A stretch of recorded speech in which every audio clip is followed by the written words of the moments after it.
Hey friends, welcome back to my channel. My name's Kayla, and we're here to do another jokes video. We've seen me do one before. Here's round two. Before I get into my flips, I guess housekeeping. If you don't know jokes, it's Bailey's game over at Is Bailey Reading. I'm trying it. Some of my friends have been trying it, have tried it, and I feel like it's just a fun way for me to get some reading done. I have actually already filmed the entire video, and I'm here, future Kayla, to intro it because I realized as I was putting together the footage, I didn't create an intro. So here I am. And other housekeeping, I, for multiple clips, forget that the sun and the light outside reflects upon my glasses when I'm in front of a window. And it is annoying to me. So I'm telling you now that I'm annoyed and I'm not refilming any of the clips because they're like weeks old and I'm not going to refilm them. So don't look at my glasses and I'm figuring it out. Okay? So that's that. Let's get into my flips and see how this episode goes. Okay, here we are back again with the board. I obviously still haven't printed it out, but whatever. So last time we stopped on longest on shell. So let's do our flips and see where we get. I'm gonna do 3 like normal and a my choice. Okay, so first flip is a 4. Literally hates me. So 1, 2, 3, 4, a sequel. So we're gonna be reading a sequel. The next one is a 6. The 6 is split 3 and 3. So 1, 2, 3, a short book. 1, 2, 3, a pole pick. So we're gonna be reading a short book and a pole pick. Let's flip one more time. Okay. A 9. So we were at pole pick. 1, 2, 3, 4, 5, 6, 7, 8, 9. Other TBR game. Cool. So we have sequel, short book, pole pick, other TBR game. Awesome. Stuck here between a rock and a hard place. Whoa, I won't listen to the noises my heart makes. Whoa, when my head's buried in the sand, I can't seem to understand lessons I've been told. When I can't hear a word you say, nothing left to do but pray. Hope I'll find my way to you.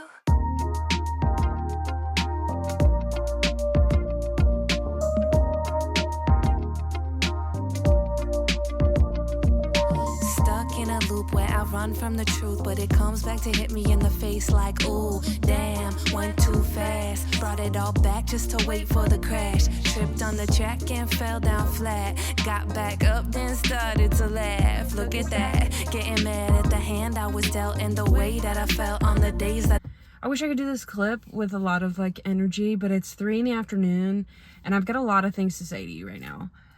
First things first, it's hurricane day, my guys. We had a hurricane and it hit us. I don't know what else. There was a hurricane today. It hit like this morning. It was like full force mega go in at like 8 a.m.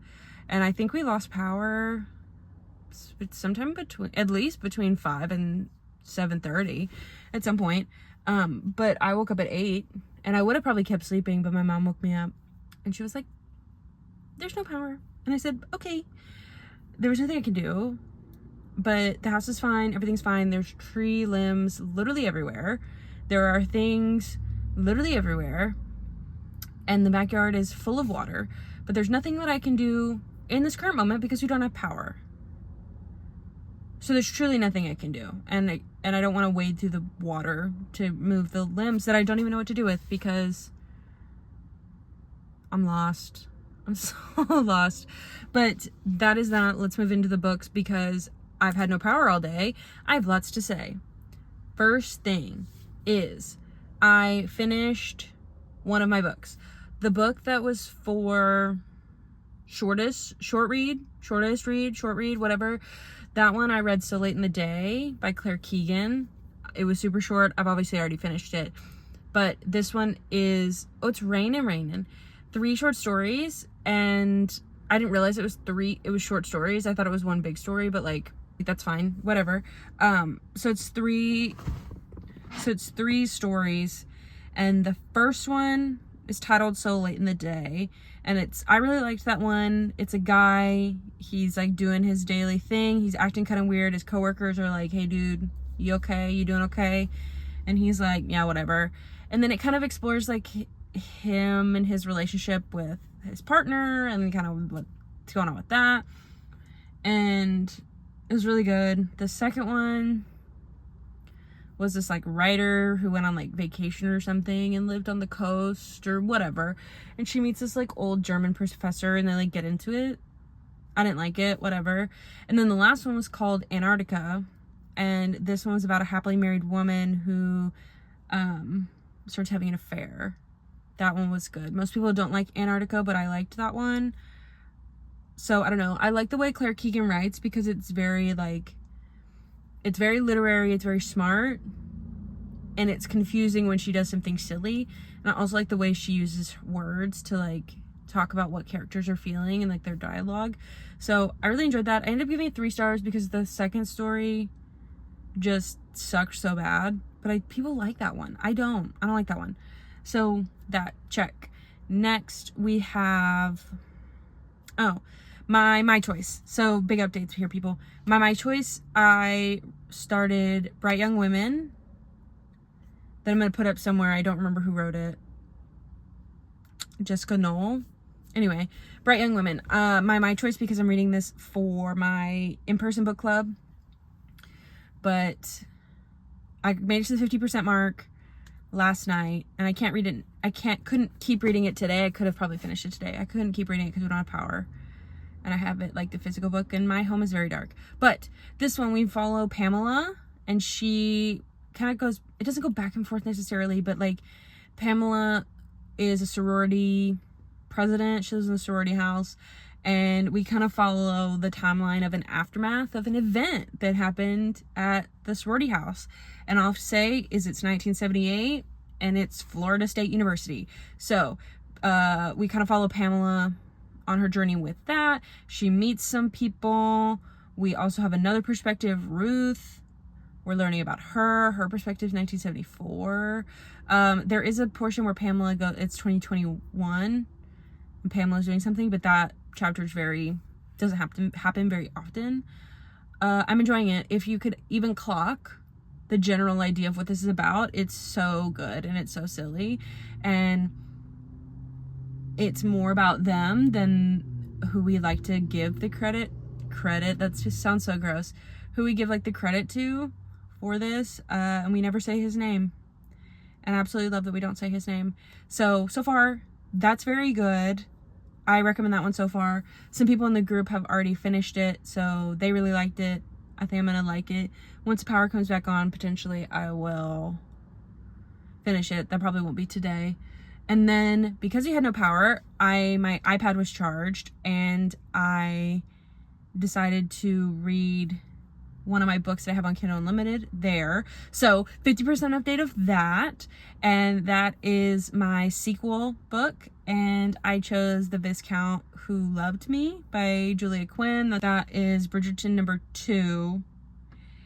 And we follow my sweet baby Anthony. We know I love Anthony. He's my babe, and I love him so much. And we follow Kate, and so Anthony obviously is the oldest Bridgerton brother, and we know from the first book that he is silly, goofy, mean, but not mean in like an actually inappropriate way, more just like bickery, and I think it's because of all those siblings he has.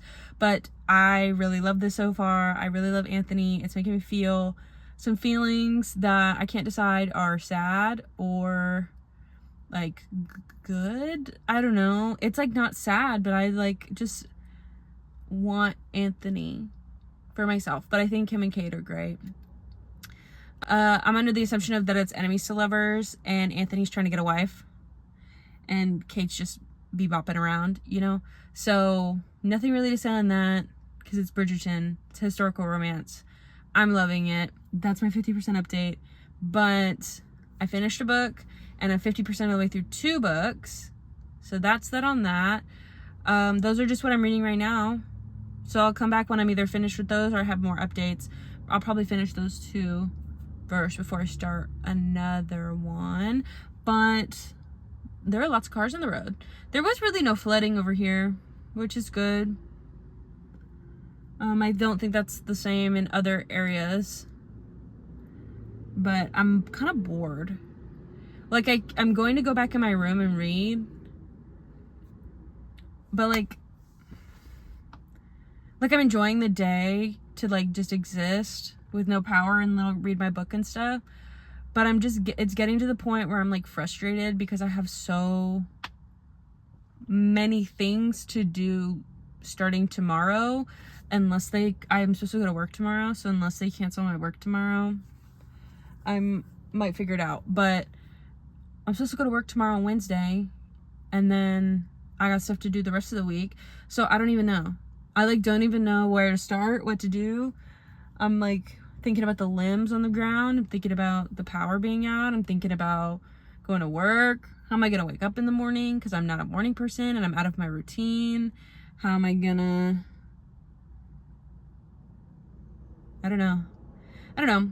I'm kind of going through a crisis, not about these things. And I think it is enhancing these things because I'm trying to find a way to get my brain to focus on something, because I can't sit still for very long. So I'm gonna go, maybe I'll sit in here and charge my phone for a little bit, and then I'm gonna go back in the house and read my little book.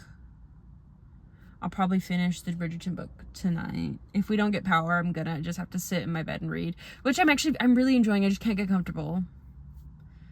And I also have only had a snack, like some crackers and an Alani today, and it's 3:30 in the afternoon, and we have bottles of water. I should just drink that, you know, but I just can't. I don't know what else to do. But okay, I'm gonna go read. Whatever, bye. So it's days later. I was kind of bad at the vlogging thing. I've been very busy. If you can tell, I'm in kind of a new space. Hopefully it's not super echoey because there's no furniture in here and I'm sitting in a lawn chair in my kitchen. But welcome to the new space. I have some updates. I am just gonna go through what I finished. Let's talk about it. So after that clip, we kind of dealt with the hurricane. We didn't have power for, what was it, like 14 hours? We were lucky because a lot of people still kind of don't have power. And it's Friday, so it's Saturday. The hurricane was Monday and it lasted 2 hours. It's Saturday. And yeah, so basically I've been really busy and I haven't read pretty much the last couple days, but that day I did finish both other things. So let's recap. The first thing, let's do The Viscount. Is that what it is? The Viscount Who Loved Me by Julia Quinn. The Bridgerton #2 that I'm reading for the prompt sequel. I finished that and I loved it. Anthony was so great. And I think that I do prefer this one over the first one. I do like this one a lot more, but I think that the first one had a lot more conflict in a way than this one had. This one really wasn't very conflict-y, I felt, because like something happens, they're together, like there wasn't really anything weird. I don't even remember specifically because it's been a couple days. I don't even remember what like the third act breakup was, and it doesn't matter, whatever. But I really enjoyed it. I just love the siblings. I think that I want to either be in the Bridgerton family or just be friends with the Bridgerton family. Like, I just love them so much. I gave it 5 stars. I think that this is the best one so far. Next we have my baby boy, Benedict, my sweet baby Benedict. I'm so excited for that. I don't know anything about that. So when I get to that, I will be very excited for it. So that was my sequel that I read, and the Bridgerton books actually really do slap. Like they slap pretty hardcore, okay? So if you haven't read them and you like historical things, I think you should get on that. They're witty, the banter is great. The main Bridgerton people are great. Like the other people are cool, whatever. But like my eyes are on the Bridgertons. It's so good. So that. And then I finished Bright Young Women by Jessica Knoll. And I really loved that. Once I started reading again, after I finished the Bridgerton book and I picked Bright Young Women back up, I absolutely like blew through it. I think that it is so amazing, so good, like perfection. It makes me want to read The Stranger Beside Me by Anne Rule. I'm gonna get to that eventually. I have it back home at in one of the closets, but like the descriptions and thing were so good. And like there's a scene where she's speaking to you know who, and like Pamela is speaking to you know who, and it just like I was uncomfortable. Like it's written in a way where it is so uncomfortable. And I liked how the different stories got kind of woven together, how we're connecting like Florida to Washington State and Lake Sammamish and all that stuff. Like it really is so good. And then Lizzie read it recently and she brought up in the group chat about basically how she was interested in seeing the like relation between like women and true crime stuff and that kind of idea and why it's so popular. And Martine came through with a couple things, and I am also now interested in that. I'm wondering why people were giving that man so much like attention and so much like, oh, he wouldn't have done it because he is so good looking, when in reality he like wasn't really that good looking, you know? And like how somebody can like trick you into thinking that they are good when they are bad. And it's not about him, it's about the people whose lives he like changed and how they dealt with it. And it is so good. So if you're looking for like a thriller, I would say it's a thriller. If you're looking for like a thriller, mystery, literary fiction type thing, I definitely would recommend Bright Young Women. I'm very excited to see though what everybody says in book club for it, because that is my choice, but I read it because my in-person book club is reading it. I chose that for my in-person book club, and everybody's pretty much done. I think we're waiting on one more person to finish, so in the next like couple weeks here we'll get together and kind of talk about it. But I'm interested to see what other people have to say. I'm pretty sure my brother said that this is the best book he's read so far this year. And he's not a reader, but he's been trying to read a little bit more. And I think that's so interesting that like he said that. So that was also a 5-star. So The Viscount Who Loved Me, 5 stars. Bright Young Women, 5 stars. I read So Late in the Day. What do I have? Do I have 2 more? I have 2 more. So the other one I'm gonna read, let's jump into it. The other one I'm gonna read is my poll pick, and I can put it up here. I'll screenshot some stuff, but I asked a group chat and they kind of voted, and then I asked a different group chat to get more of a variety, and they voted, and it pretty much was like a unanimous vote, except for my brother who was the odd one, but that's okay. But it was pretty much a unanimous vote. So I cannot think of the author, I'm so sorry, but it's in there. I don't know why I didn't. No, it's right in front of me. Hold on. I'm gonna cover up my library sticker. But I chose Mothtown by Carolyn Hardacre. It says it's a horror, but this was my poll pick for winner for that. And it's also a NetGalley book, but obviously it's already come out. So I'm gonna kill 2 birds with 1 stone, poll pick, and then I'm gonna get my NetGalley ratio up. But it says, something is very wrong with our world. People are going missing, bodies are showing up changed in strange and remote places. They call it the modern problem, but it means different things to different people. An epidemic, a disappearing, an exodus. David's parents shield him from the truth, leaving him confused and isolated. The only person who truly understands him is his grandfather, the scientist Francis Porter, until Francis disappears.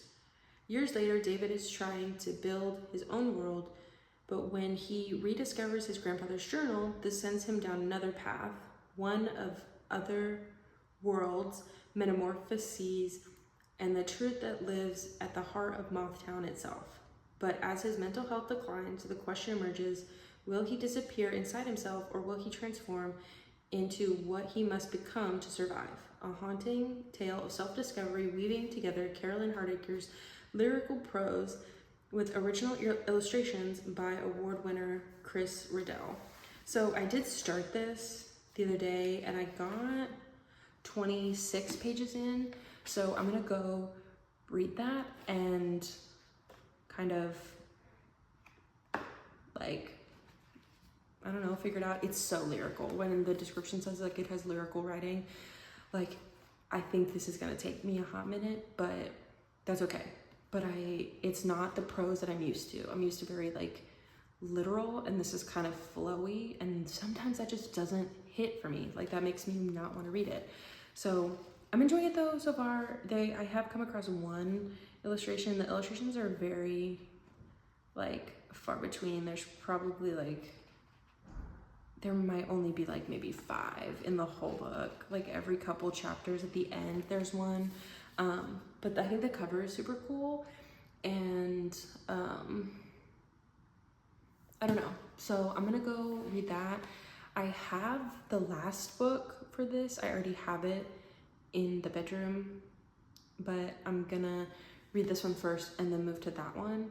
Stay here just a little longer. Maybe I could find my way back to you. Maybe you could save me, pull me out the water. Maybe I could find my way back to you.